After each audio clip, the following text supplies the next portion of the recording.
Research reinforces the importance of exercise in managing mental health. University of South Australia researchers are calling for exercise to be a mainstay approach for managing depression, as a new study shows that physical activity is 1.5 times, repeat, 1.5 times more effective than counseling or the leading medications for improvement of mental health.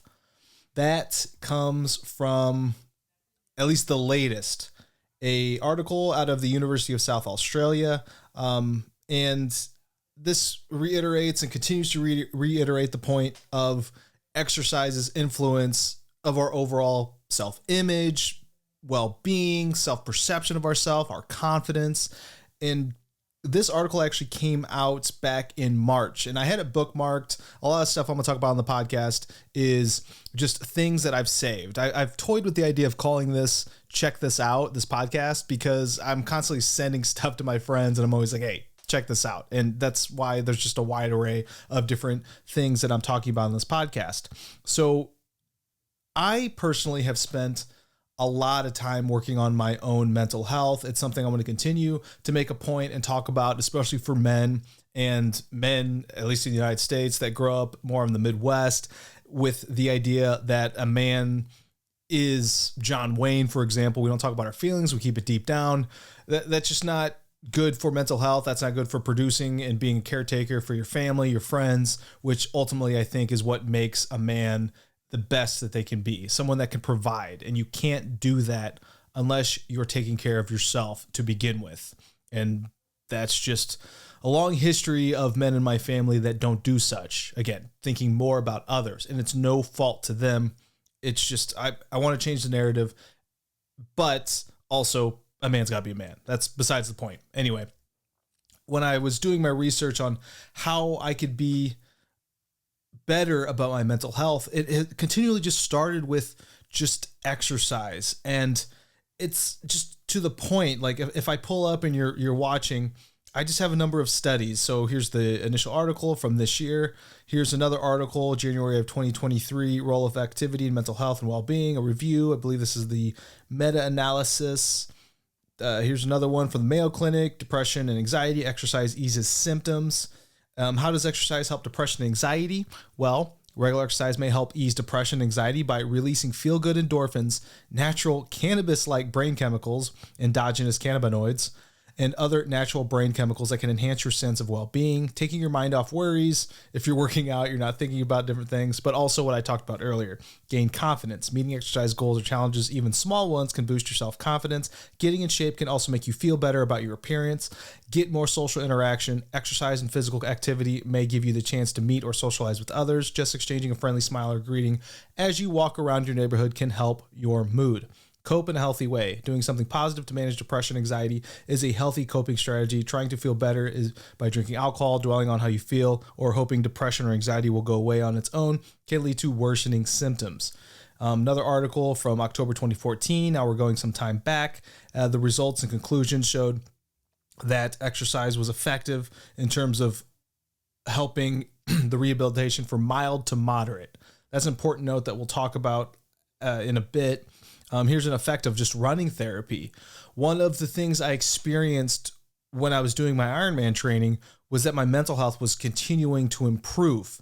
Now, there was a plateau and then a detriment to my mental health when it came to terms of how much time I was spending doing the training, but it was getting me outside. I was getting sun.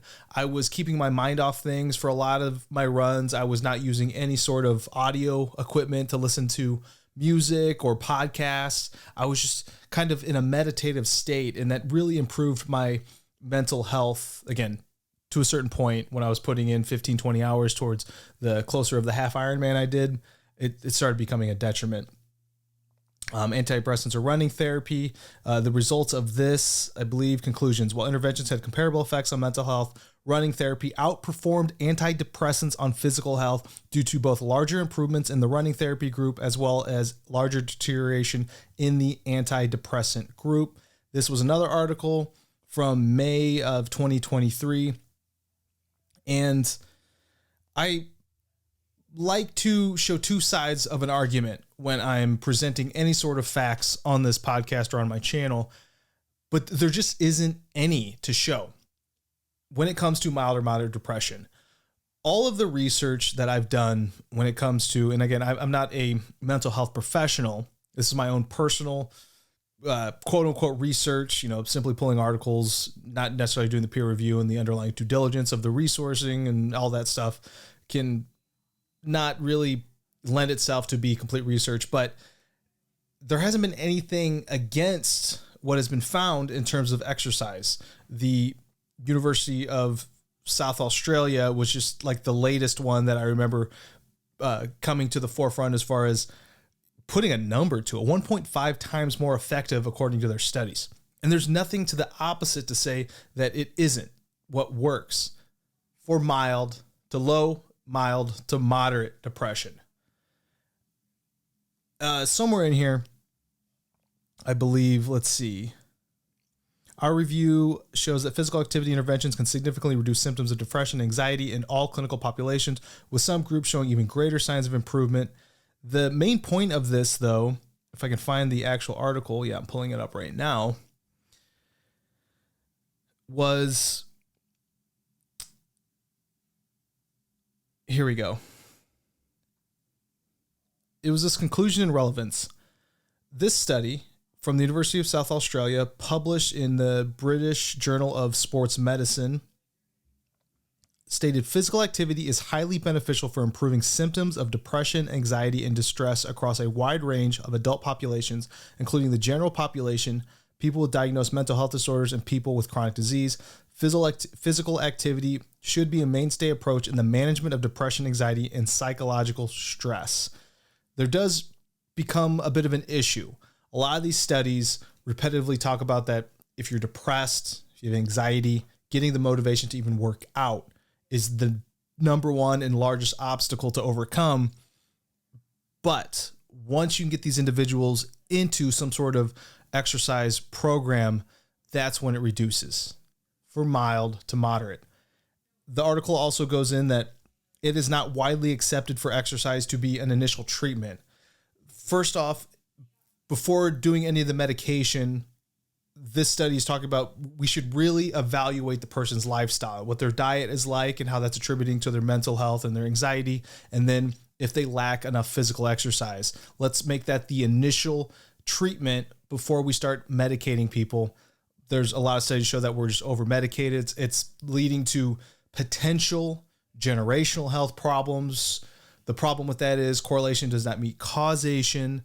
So just because there's certain things that are becoming more prevalent in society doesn't necessarily mean it's the result of the over-medicating of society. So that becomes kind of an issue.